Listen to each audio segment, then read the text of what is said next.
Se a paz. Amém.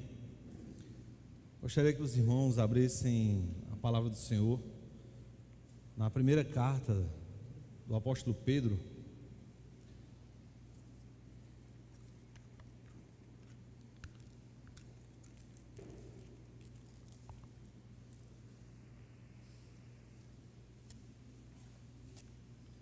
Vamos ler no capítulo 1, irmãos, do verso 1 ao verso 7.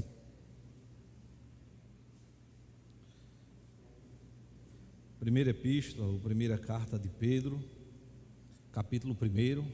Amém? Os irmãos encontraram? Diz assim, irmãos, a palavra do Senhor. Pedro, apóstolo de Jesus Cristo, aos eleitos que são forasteiros da dispersão no Ponto, Galácia, Capadócia, Ásia e Bitínia, eleitos segundo a presciência de Deus Pai, em santificação do Espírito, para a obediência e a aspersão do sangue de Jesus Cristo. Graça e paz vos sejam multiplicadas. Bendito o Deus e Pai de nosso Senhor Jesus Cristo, que segundo a sua muita misericórdia nos regenerou para uma viva esperança, mediante a ressurreição de Jesus Cristo dentre os mortos, para uma herança incorruptível, sem mácula, imacessível, reservada nos céus para vós outros, que sois guardados pelo poder de Deus mediante a fé, para a salvação preparada para revelar-se no último tempo. Nisso exultais, embora no presente, por breve tempo, se necessário, sejais contristados por várias provações, para que, uma vez confirmado o valor da vossa fé, muito mais preciosa do que o ouro perecível, mesmo apurado por fogo, redunde em louvor, glória e honra na revelação de Jesus Cristo. Só até aqui, irmãos. Bem, irmãos, vamos essa noite meditar um pouco esses 7 versículos da carta de Pedro, e nós vamos meditar num assunto que algumas vezes ele é bem difícil, um pouco de explicar, mas muito mais difícil, de absorver, de entender. Vamos falar um pouco acerca de eleição, que é isso que Pedro, ele abre essa carta falando acerca dos eleitos de Deus, e vamos tentar meditar um pouco nessa carta falando desse assunto que, de certo modo, é tão polêmico. Mas vamos orar antes que a gente possa iniciar essa exposição. Amém? Amado Deus, mais uma vez eu te peço, como já foi pedido aqui, meu Deus, nesta noite, que a tua graça, Senhor, tome os nossos corações, que o teu Espírito Santo, pela tua misericórdia, me tome em tuas mãos e fale através da minha vida, porque se o Senhor não falar, serei, meu Deus, apenas como um sino que tine, e o teu povo sairá daqui da mesma forma que entrou, porque é o Senhor quem transforma, é o Senhor quem muda os corações, e é o Senhor, meu Deus, que desejamos aqui nesta noite conhecer mais, conhecer melhor, como já foi dito, confiar mais, estar, meu Deus, apegado ao Senhor e tudo aquilo que o Senhor nos ensina. Então, segundo a tua graça e a tua misericórdia, nos ajuda a compreender aquilo que vai ser ministrado nessa noite, e que teu Espírito Santo tome os nossos corações e a nossa vida para a glória do teu santo nome. Assim nós te pedimos, no nome santo de Jesus. Bem, irmãos, como já falei, eleição, falar acerca de eleição É um assunto, às vezes, um pouco complicado, porque é um assunto que já trouxe certamente muita polêmica à igreja, já trouxe muitas discussões entre irmãos, entre pastores, às vezes entre igrejas, e é um assunto que, de certo modo, ele direciona totalmente, né, a maneira da igreja doutrinar o seu povo, a maneira que se é anunciado o evangelho e outros tipos de influência que nós possamos imaginar, né, a maneira de compreender esse texto. Inclusive, né, aqueles que compreendem esse texto de uma maneira errada, existem muitos que vivem erroneamente porque acreditam que conhecem acerca da eleição, mas compreende de uma maneira totalmente equivocada. E para falar de eleição é difícil, irmãos, nós não termos em mente o nome de dois grandes homens de Deus que em outro momento deixaram esse assunto mais esclarecido para as igrejas, né? Sobre Armínio e Calvínio. Armínio, aqueles que acreditam naquilo que foi ensinado por Armínio, que são chamados arminianos, é a sua maneira de acreditar. Eles acreditam que Deus concedeu ao homem o livre-arbítrio, ou seja, que o homem toma a decisão de ser salvo ou não, baseado em seu próprio discernimento. O arminiano, ele acredita que só depende do homem, que Cristo morreu na cruz e o homem depende agora dele essa decisão de abandonar os seus pecados, abandonar os seus erros, buscar seguir a Cristo e se arrepender dos seus pecados, andando agora em novidade de vida. Assim é o entendimento daquilo que Armínio ensinou.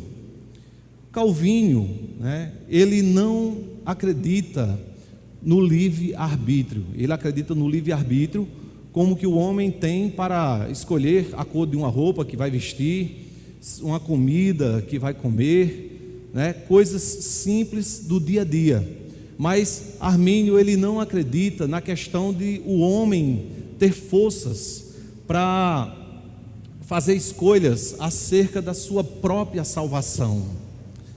Então, o homem, segundo aquilo que Armínio, é aquilo que eu creio, irmãos, creio e acredito que é o que a nossa igreja, na maioria dos nossos pastores, se não todos, creio eu assim, nós cremos exatamente nessa posição de Calvínio, Calvínio, que é o homem que acredita que não existe o livre-arbítrio quando se trata, né, da salvação.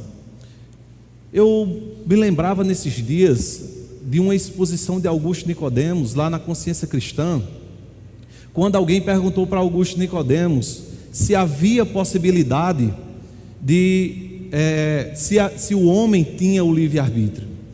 E Augusto Nicodemos, ele usou uma coisa assim, um exemplo que eu vou falar com minhas palavras, que eu não esqueci mais, acerca do livre-arbítrio. E ele disse: imagina, eu quero que vocês imaginem um juiz de futebol.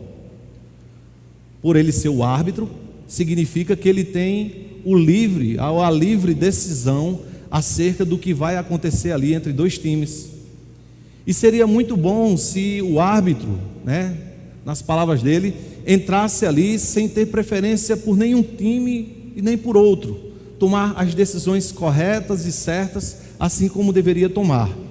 Aí ele disse: mas agora você imagina um juiz, que ele vai apitar o jogo, a final de uma grande Copa, e que ele é apaixonado por um dos times, e que esse time que ele é apaixonado, a primeira vez chegou no final daquela Copa, e ele deseja profundamente que aquele time seja campeão, e que o filho dele está também jogando naquele time, que o coração dele está todo naquele time, e ele faz a pergunta: esse homem, ele tem o livre-arbítrio?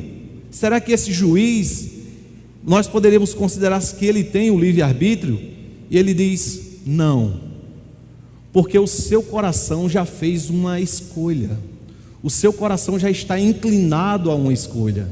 E quando ele fala isso, ele diz: assim é o coração do homem. O homem, ele não tem condições de dizer que tem o livre-arbítrio em relação ao pecado, porque o coração dele já está inclinado ao pecado. Ele ama a mentira, ele ama o dinheiro, ele ama, as riquezas, ele ama algumas coisas que o mundo oferece de bandeja. Então, quando ele começa a falar que o coração do homem já está inclinado ao pecado, ele diz que o coração do homem já fez uma escolha, e para ser livre, só poderia ser livre se ele não amasse nem a um nem a outro. Mas o fato de amar, isso significa que o coração do homem já está inclinado, já fez uma escolha, e toda a escolha dele sempre vai inclinar para aquilo que ele gosta, porque o seu coração o levará a essa escolha. Então, isso que Calvinho, ele defende, irmãos, ele diz que a justificação não é de um homem num dia da sua conversão. Ele vem falar que uma justificação, ela acontece para a vida toda de um homem, e que quando Cristo pagou um preço por essa justificação, ele começa a dizer que é impossível que um homem venha se perder no caminho, porque o preço que foi pago por ele é algo muito precioso para que esse homem esteja perdido. Então ele está dentro do controle de Deus, vai seguir a vontade de Deus e da maneira que Deus vai direcionar a sua vida. E ele diz que é impossível que Deus cobrasse de um homem uma dívida duas vezes. Uma vez que Cristo pagou por uma pessoa, essa pessoa está paga, diante de Deus. Então Deus não cobraria duas vezes por uma dívida. Então, quando Cristo pagou na cruz, essa dívida foi paga. E aí, irmãos, eu gostaria de trazer, antes da gente fazer a exposição do texto, alguns versículos que fortalecem exatamente essa compreensão, esse entendimento do coração do homem inclinado ao pecado e nunca a Deus. Em João, no livro de João, no capítulo 3, versículo 19 e 20, acredito que Felipe vai poder colocar aqui para nós acompanharmos. Eu vou deixar alguns versículos. Ele diz assim, irmãos: o julgamento é este, que a luz veio ao mundo, e os homens amaram mais as trevas do que a luz, porque as suas obras eram más. Pois todo aquele que pratica o mal aborrece a luz e não se chega para a luz, a fim de não serem arguidas as suas obras.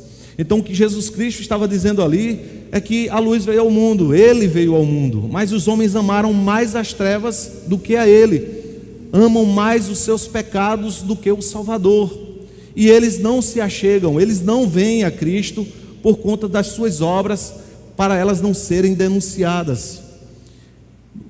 João 16:8 é um versículo muito conhecido quando se trata do trabalho do Espírito Santo no coração do homem.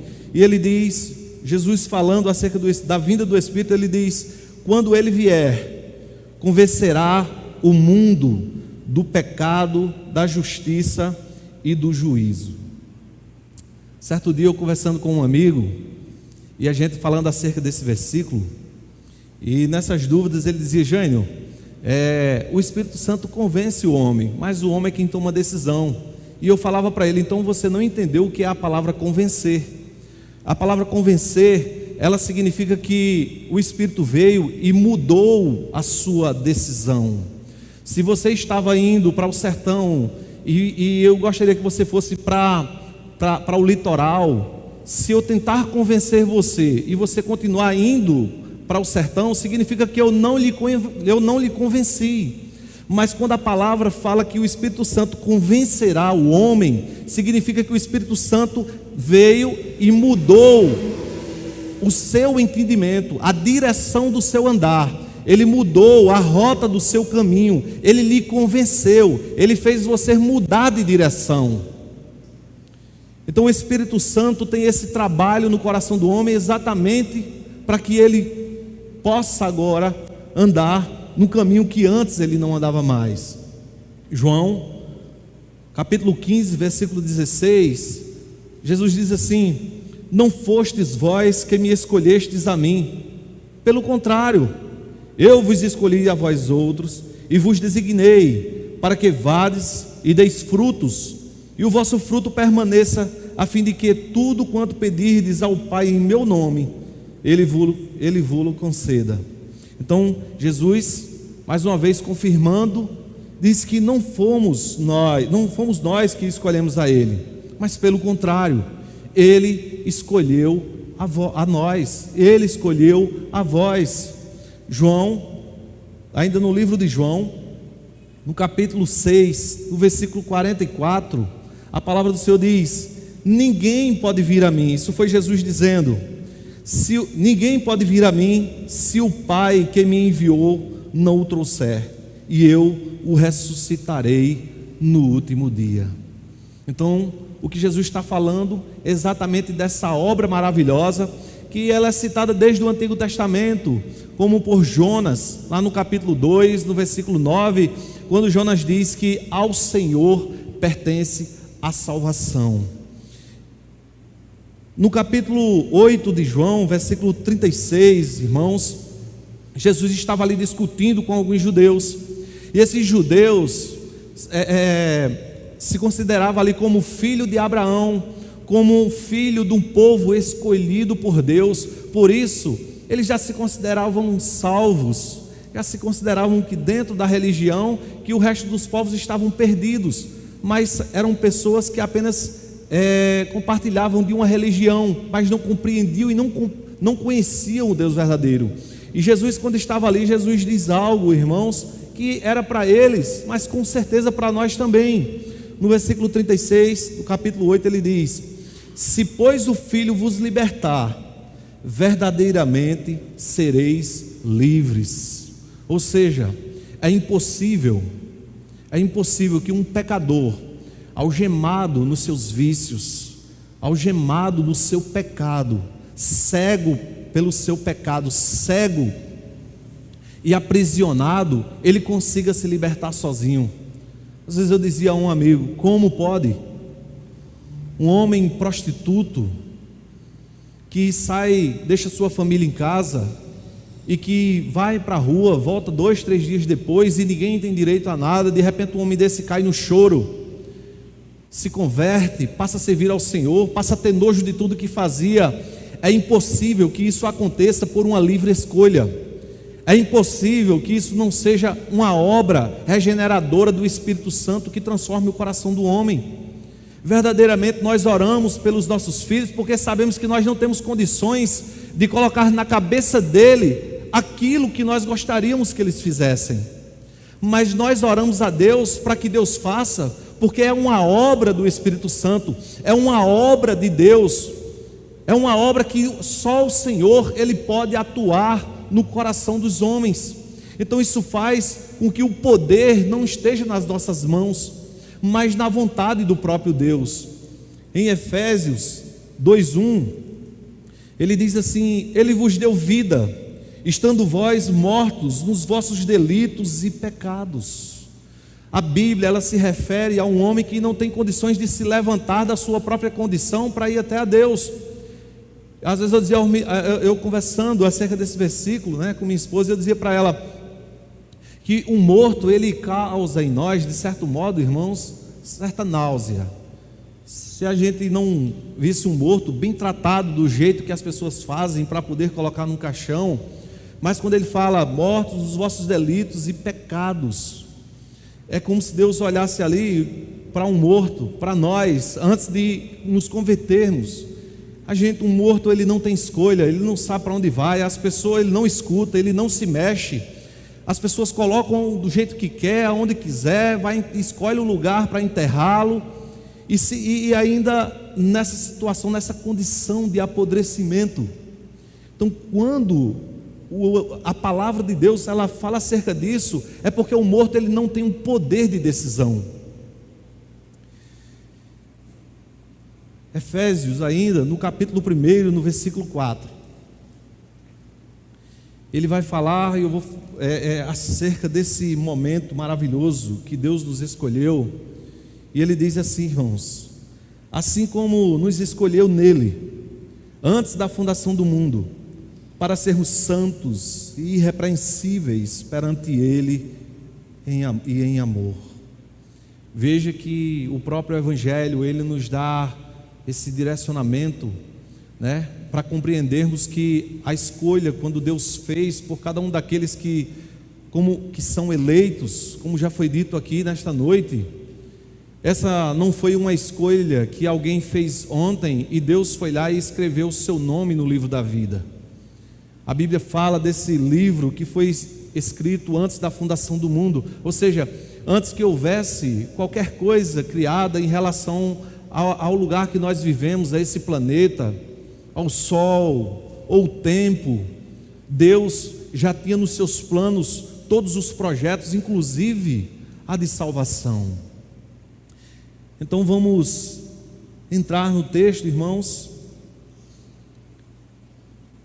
e entender um pouco quando Pedro ele fala acerca desses eleitos, e ele diz: Pedro, apóstolo de Jesus Cristo, aos eleitos que são forasteiros da dispersão no ponto, Galácia, Capadócia, Ásia e Bitínia.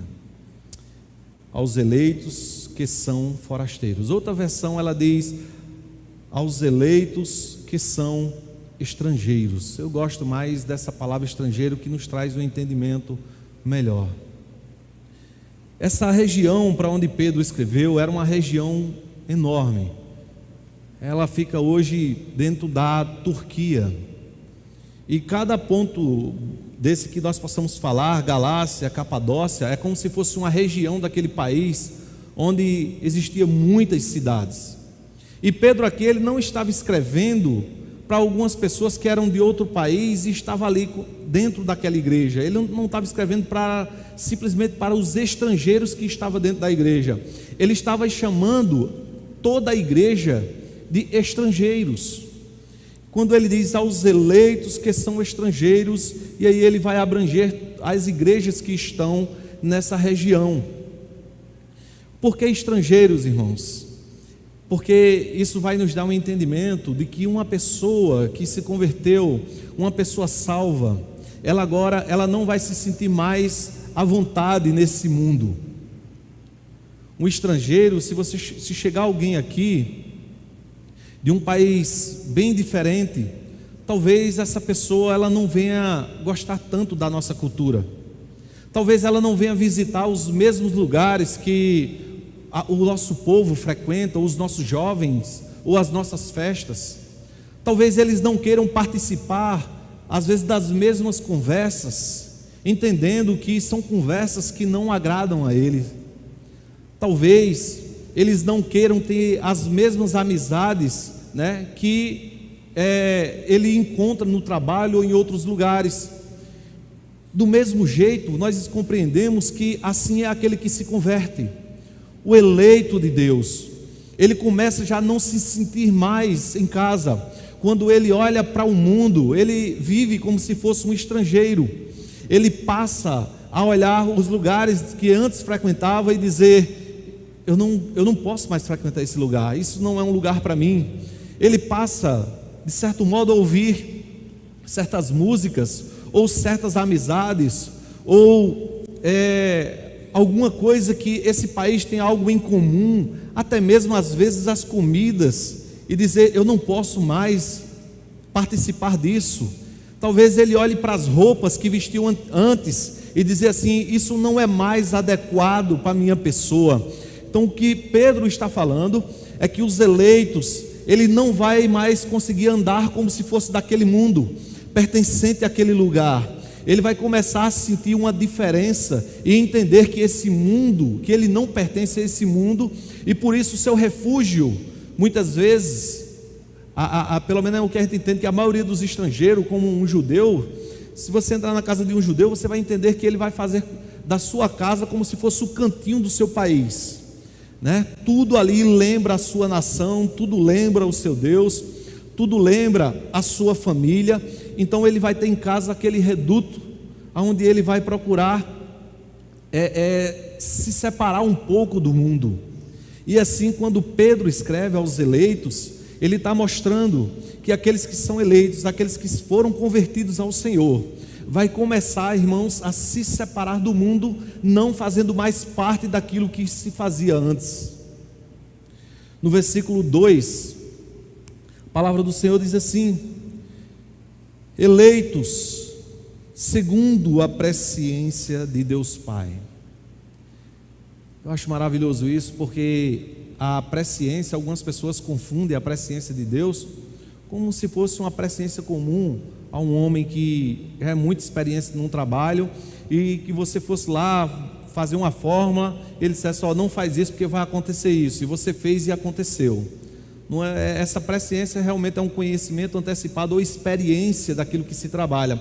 Só que quando se trata da presciência de Deus, irmãos, não está na presciência de que o mundo está rolando e as coisas estão acontecendo e Deus sabia antes. Não, a presciência de Deus significa que Deus programou para que as coisas acontecessem exatamente dentro do seu domínio e do seu controle.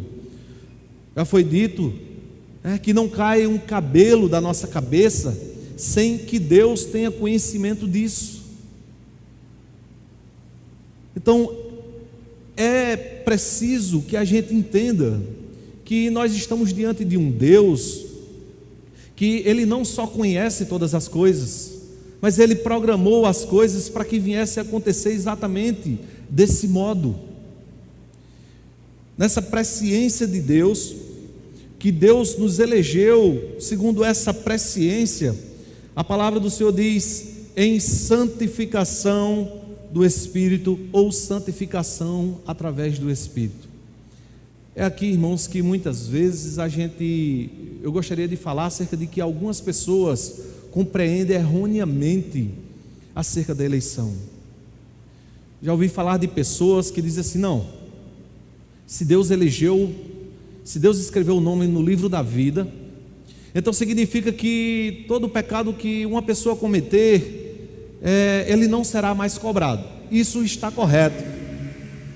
Mas aí, as pessoas que eu já ouvi falar que compreenderam desse modo, dizem: então eu posso cair na gandaia, eu posso fazer o que eu quiser, eu posso andar do jeito que eu quiser, porque tudo já está pago e nada mais será cobrado.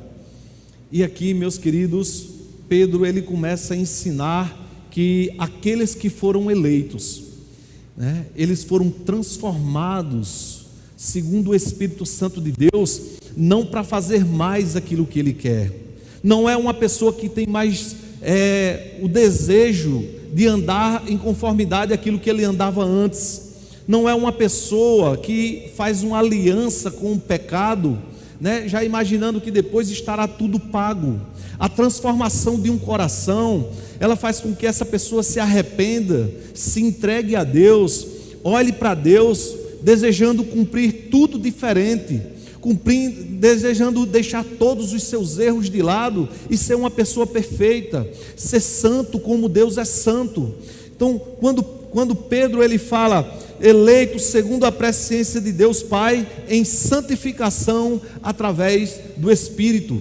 Então esse texto ele já nos mostra que pessoas que entenderam desse jeito a eleição é porque são pessoas que nunca foram salvas, são pessoas que não foram convertidas, são pessoas que não foram transformadas pelo Espírito Santo, e a sua vida ela vai andar exatamente como antes, como um mundano, como uma pessoa que não conheceu a Deus, como uma pessoa desregrada, como uma pessoa que não tem conhecimento do pecado, da justiça e do juízo, de uma pessoa que não teve um coração ali cheio de amor pela obra de Cristo, porque é impossível um eleito ser convertido e ele não andar em santificação. O homem pode falhar e haverá muitas falhas, mas a santificação é um dos desejos do coração daquele que foi convertido pelo Espírito Santo. E ele diz mais: em santificação através do Espírito para obediência. O eleito, meus queridos, ele tem um profundo desejo de obedecer às Escrituras, de andar em conformidade com a vontade de Deus. Não é uma pessoa que agora ela vai andar, conforme os seus desejos diante ou com sua própria decisão.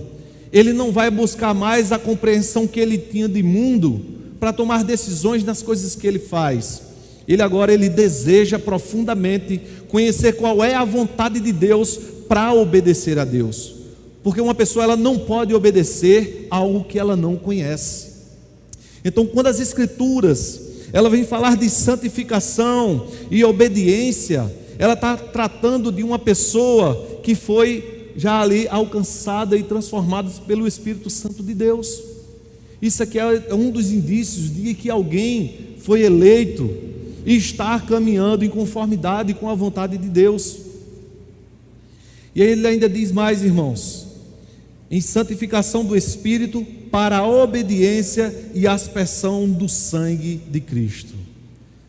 Quando se fala de aspersão, é como se fosse barrufando, aspergindo o sangue.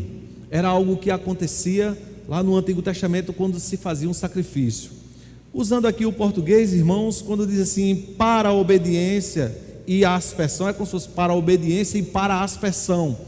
Dá um entendimentozinho assim de que é uma pessoa que ela anda em santidade, que ela obedece ao Senhor e que tudo aquilo que ela faz, ela anda como se fosse santificando aquilo que ela faz, que ela anda para a glória de Deus. Mas a compreensão aqui real é que é uma pessoa que ela anda em santificação, é obediente através da aspersão do sangue de Cristo. Ela fez isso, ou seja, porque ela foi uma pessoa justificada naquele sacrifício lá na cruz. Glória a Deus, irmãos. Existe, irmãos,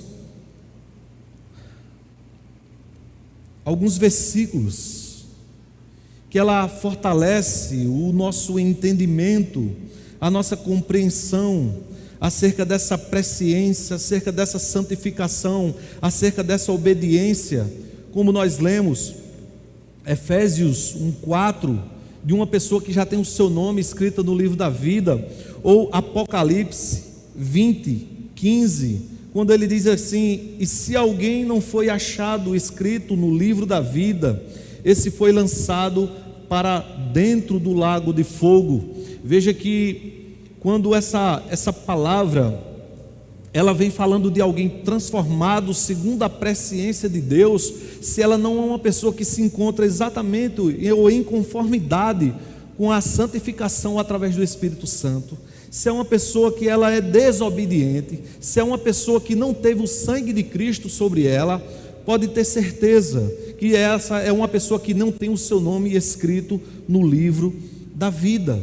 Apocalipse 21:27, e ele diz assim: nela nunca jamais penetrará coisa alguma contaminada, nem o que pratica abominação e mentira, mas somente os escritos no livro da vida do Cordeiro.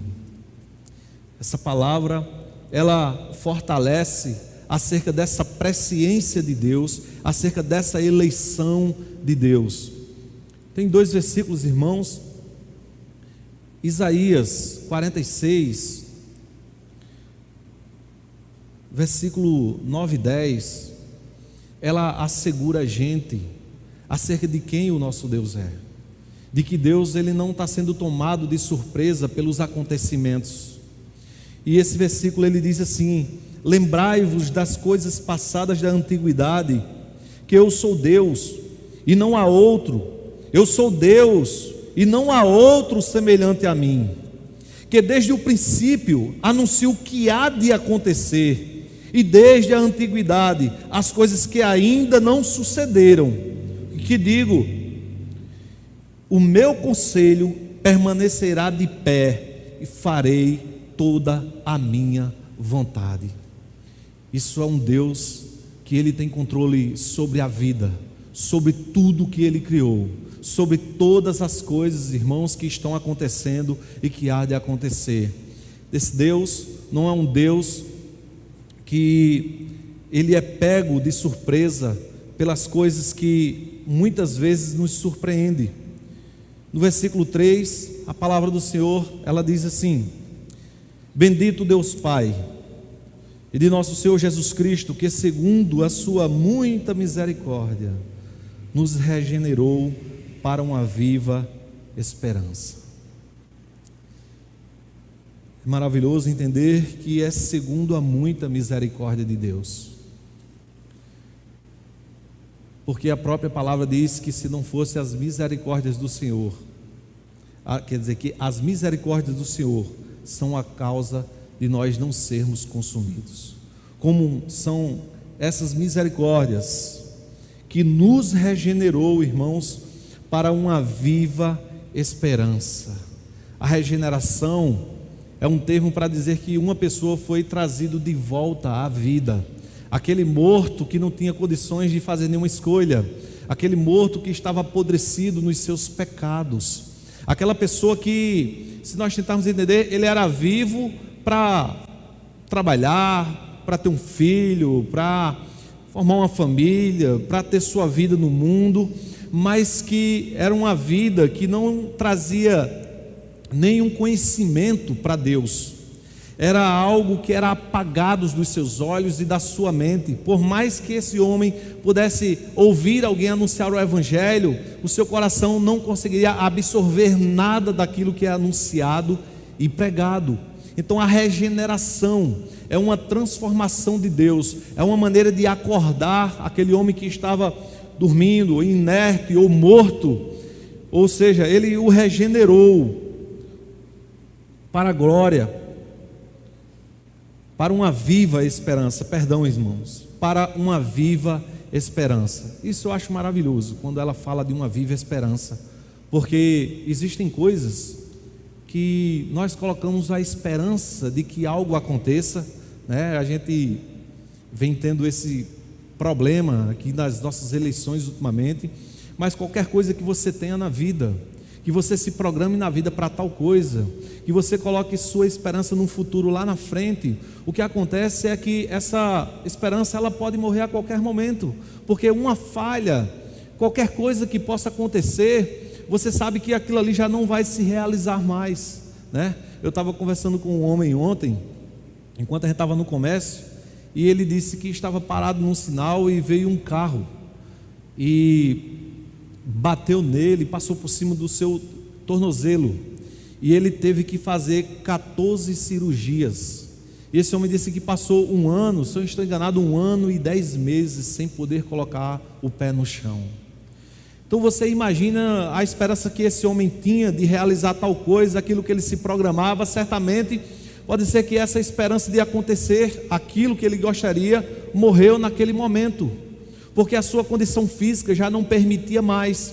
Mas quando essa palavra ela fala de uma regeneração para uma viva esperança, ela está se referindo a uma esperança que jamais vai morrer, que não importa o que aconteça ao homem, que o homem, não importa o seu tempo de vida, a sua riqueza ou a sua pobreza, a sua condição familiar ou qualquer coisa que você possa imaginar, uma vez que o homem foi regenerado por Deus, ele foi regenerado agora para uma viva esperança, ou seja, é uma esperança que nunca há de morrer, ela nunca há de acabar. Os nossos pastores às vezes aqui, ele fala que da tristeza de um homem que vive no mundo, pois não tem uma esperança além da morte. Mas o crente que tem o seu coração firmado, né, na eternidade, a sua esperança está firme e é muito além dessa vida. Quando esse texto nos diz sobre essa viva esperança, ele diz mais: mediante a ressurreição de Jesus Cristo dentre os mortos. Então a nossa regeneração, ela aconteceu para uma viva esperança, e não foi por causa da sua escolha, não foi por causa da sua bondade, não foi por causa da obra que você praticou, não foi porque você foi um bom filho, não foi porque você foi um bom pai. A regeneração aconteceu pela misericórdia de Deus, como já disse o texto, pela bondade do Senhor, para uma viva esperança mediante a ressurreição de Cristo. Então ninguém vai poder se gloriar diante de Deus por qualquer coisa, pois aquilo que foi feito foi obra do próprio Deus para nos trazer a salvação. Você não tem parte nisso. É a obra de Deus, é o trabalho de Deus, é o mover de Deus. No versículo 4, a palavra do Senhor diz: para uma herança incorruptível, sem mácula, imacessível, reservada nos céus para vós outros. Veja, irmãos, nós fomos regenerados para uma viva esperança através da ressurreição de Cristo. E ele diz: para uma herança incorruptível. Quando se fala de herança, significa que alguém deixou algo para você onde você não trabalhou, onde não teve teus esforços. É algo que você vai receber apenas porque alguém deixou lá no seu nome. E é isso que Cristo fez por nós. Ele nos trouxe como herança essa rica e maravilhosa salvação. E eu acho isso lindo, incorruptível, pelo fato de dizer que é impossível qualquer outra maneira de um homem tentar corromper para ser salvo. A única maneira de ser da salvação do homem é através da morte de Cristo. Não existe obras que façam com que você seja visto aos olhos de Deus como uma pessoa que tem direito à salvação. Nós somos salvos para fazer a boa obra, pois a boa obra ela pertence a Deus e Ele nos chamou para isso. Mas não é isso que trará a salvação ao homem. O que trará a salvação ao homem é o que Cristo fez lá na cruz, nos justificando. E a nossa herança foi exatamente pelo que Cristo fez, e ela é incorruptível, porque é impossível de que qualquer homem pudesse ganhar por outro meio. É impossível, irmãos, do homem ser salvo sem que seja pela morte de Cristo lá na cruz. Por mais que a gente veja muitas religiões, muitos homens seguindo alguns deuses, acreditando em tantas coisas que são falácias, se ele não tiver Cristo, precisamos pregar o Evangelho para ele, porque é o único meio de salvação, o único caminho, a única porta que as ovelhas há de passar é Jesus Cristo e não há outro, irmãos. E essa palavra, ela diz que é sem mácula. Quando eu digo, irmãos, que é sem mácula, sabe? Eu vou dizer assim que não tem como encontrar nenhum tipo de mancha, de mácula, de mancha na justiça que Deus está fazendo para salvar o homem. Às vezes a gente pensa que se Deus não salvar fulano ou beltrano, ou uma pessoa tão boa, ou dessa maneira ou aquilo, né, Deus não seria justo. E na verdade, meus queridos, eu costumo dizer que todo homem que for condenado no dia do juízo, a sua consciência estará ali convicta de que foi justo a condenação. E todo homem que for salvo estará na sua mente convicta de que ele não era merecedor da salvação. Foi pura graça, foi pura misericórdia, e a justiça de Deus que foi vista, que vai ser vista naquele dia do grande julgamento, né, que foi vista lá na cruz e vai ser vista novamente ali quando vermos Jesus como maravilhoso advogado, com suas mãos furadas, nos justificando, entendendo que foi pela graça e não existe mácula. E ela diz assim, imacessível, que é uma palavra que significa que não murcha, né? É sobre como alguém tem esperança numa coisa que de repente não acontece, ele vai desanimando, é como se fosse realmente murchando. Então o que essa palavra diz é que essa herança, ela é impossível de alguém perdê-la, ela é impossível de murchar, ela é impossível de não acontecer. Então para os eleitos ela exatamente vai acontecer. E eu digo a você, irmãos, olha o final do versículo 4, ela diz: reservada nos céus para vós outros.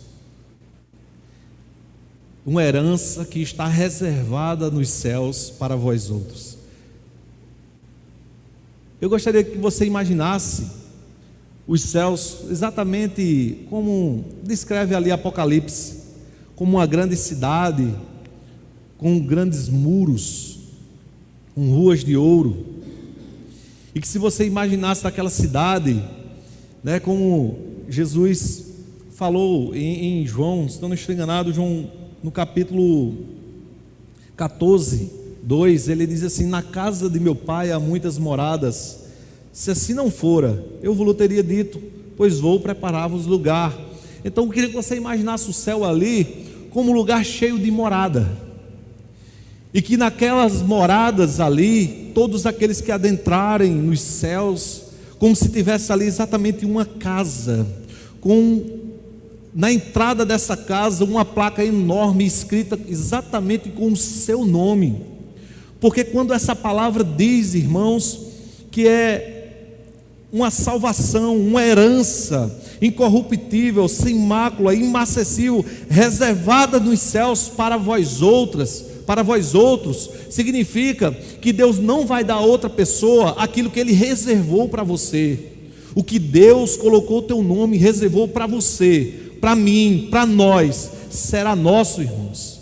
Deus não erra de endereço, Deus não erra de nome. Isso aqui fala exatamente da presciência de Deus, aquilo que Deus escreveu lá atrás e se cumprindo nos dias de hoje. Ou seja, dentro de toda a história, Deus fez com que nós viéssemos nascer exatamente nesse tempo, que você viesse morar exatamente onde você mora, que você viesse se converter exatamente na data que você se converteu, que você fosse pastoreado pelos nossos pastores que aqui estão. Nada disso foi algo por acaso, tudo está dentro desse controle de Deus, porque Deus é o dono da história. Uma pessoa, ela não nasce por nascer, irmãos, ela nasce exatamente dentro dos planos que Deus quer que o homem venha nascer. Então, quando a palavra de Deus ela fala de algo que está reservado, de que se tem um nome, então nós entendemos que Deus não está vendo as pessoas nascerem no tempo que quiserem, ter filho no tempo que quiserem ou aleatoriamente. Nós estamos diante de um Deus que tem controle da vida e que tem controle de todas as coisas. Quando ele diz no final do versículo 4, reservada nos céus para vós outros, ele continua no versículo 5 e diz, que sois guardados pelo poder de Deus. Veja bem, isso significa que essa herança que está guardada no céu para você, para vós outros, para os eleitos, que são guardados pelo poder de Deus. Isso significa, isso é um dos pontos exatamente da eleição. Isso tem um significado que você continua sendo crente, não é porque você tem mais fé do que outra pessoa, não. Isso não significa que você é um gigante na sua fé, mais forte do que outros irmãos que você conhece, ou que ficou pelo caminho. Significa que Deus está mantendo a sua fé, Ele está guardando o seu coração para que se preserve distante do pecado, distante de alguns erros, distante de algumas falhas, ou distante do próprio Deus. Essa palavra, quando ela diz isso, que sois guardados pelo poder de Deus, mediante a fé. Então a fé que se conserva no coração do homem, irmãos, é uma fé que ela é preservada pelo próprio Deus. Ele é o consumador da nossa fé.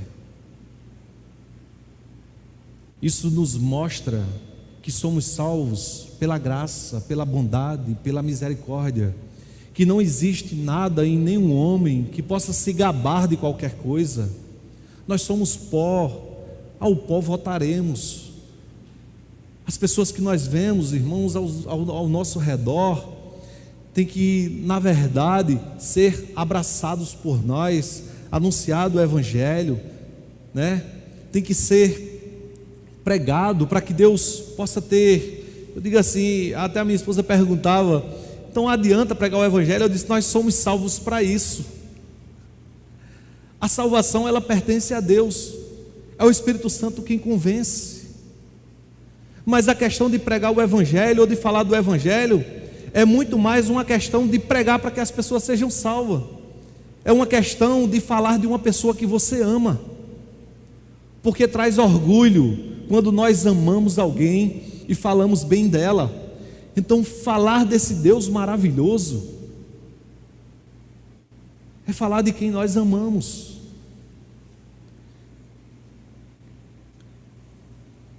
Vou ver se dá tempo aqui contar uma história. O Russell Shedd, aqui também na Consciência Cristã, ele falando acerca de um homem que estava se afogando, né?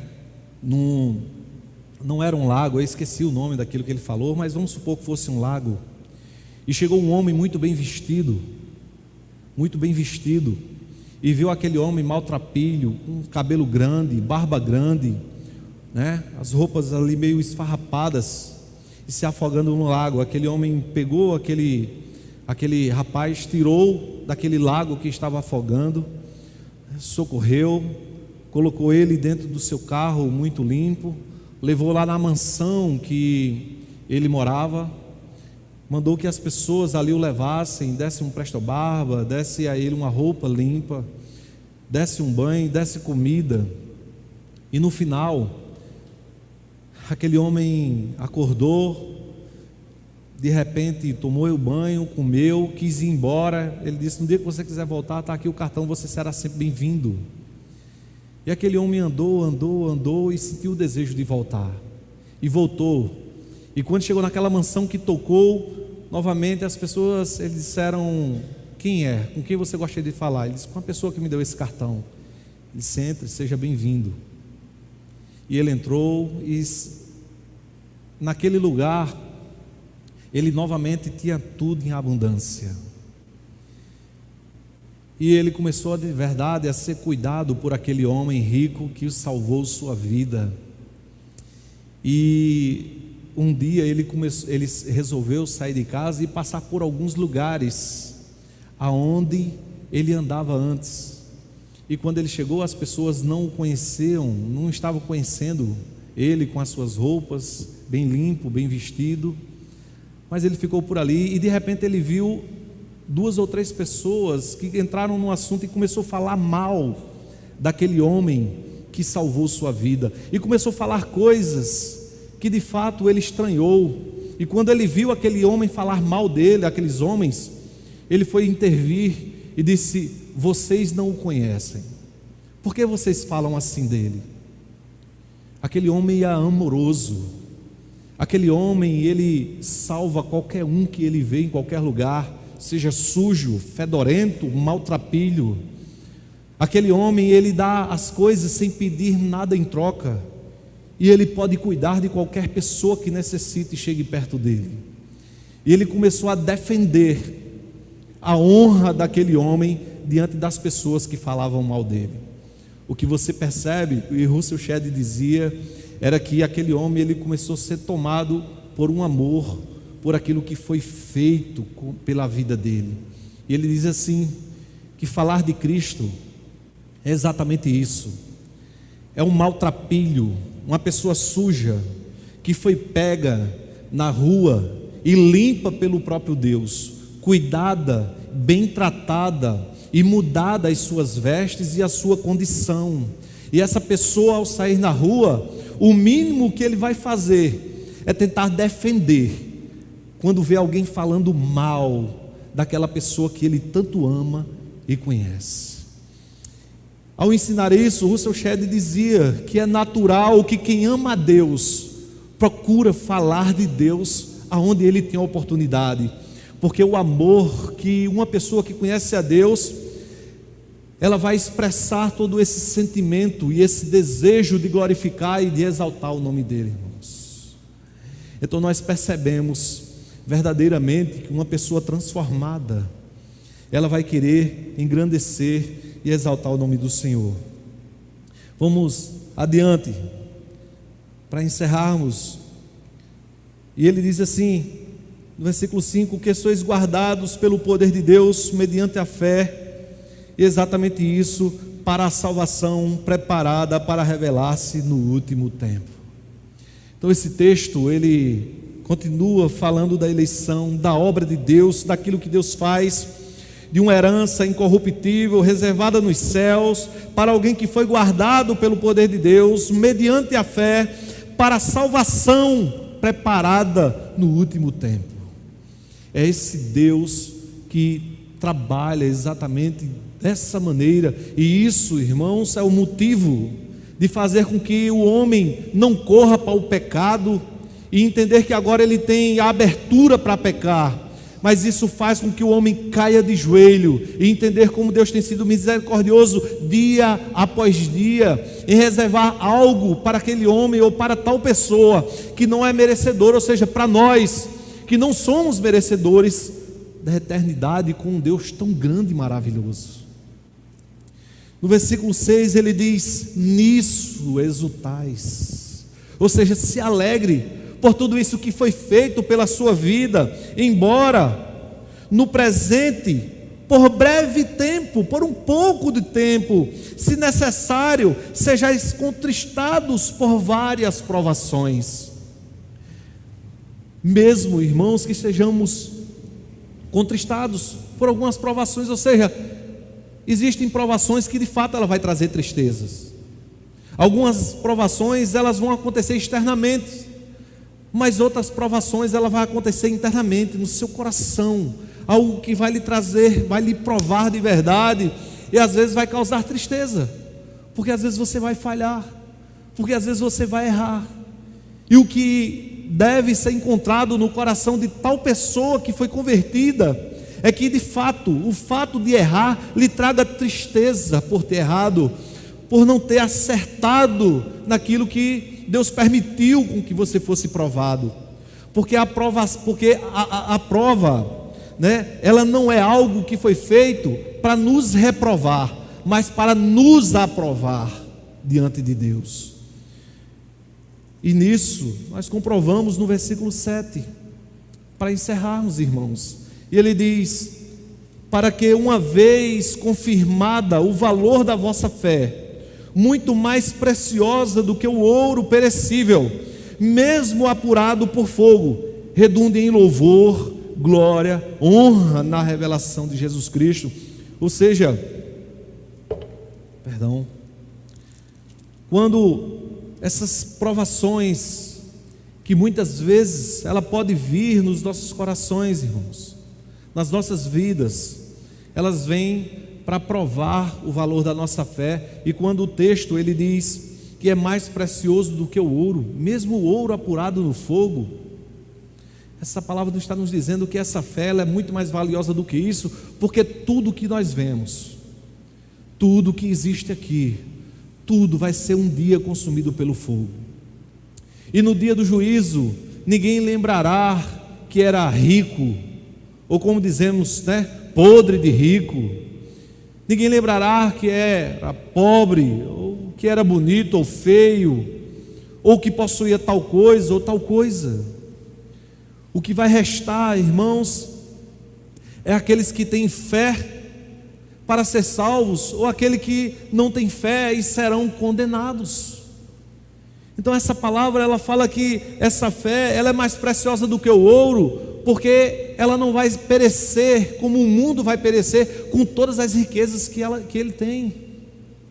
Essa fé ela tende a levar e nos conduzir através de Cristo para a salvação e para a eternidade. E essa fé, irmãos, ela precisa redundar, ou que ela redunde, né, em algo. Ou seja, essa fé que nós temos, essa salvação, essa transformação, essa eleição, essa obra do Espírito Santo em nossas vidas. Olha o final do versículo 7, ele diz: redunde em louvor, glória e honra na revelação de Jesus Cristo. Nós precisamos colocar isso exatamente como objetivo das nossas vidas. Nós temos muitos planos, muitos projetos, nós temos objetivos demais, nós pensamos muito em coisas grandes para o futuro, irmãos, sem saber de nenhum deles vai se cumprir, se vai ficar pelo caminho ou se nós mesmos vamos ficar pelo caminho. Mas o que essa palavra diz, que essa fé que foi dada aos nossos corações através do Espírito Santo, isso aqui precisa redundar, ou seja, ser o projeto de nossa vida, sempre andar de modo que Deus seja louvado, que Deus seja glorificado, que Deus seja honrado em tudo aquilo que nós fizermos.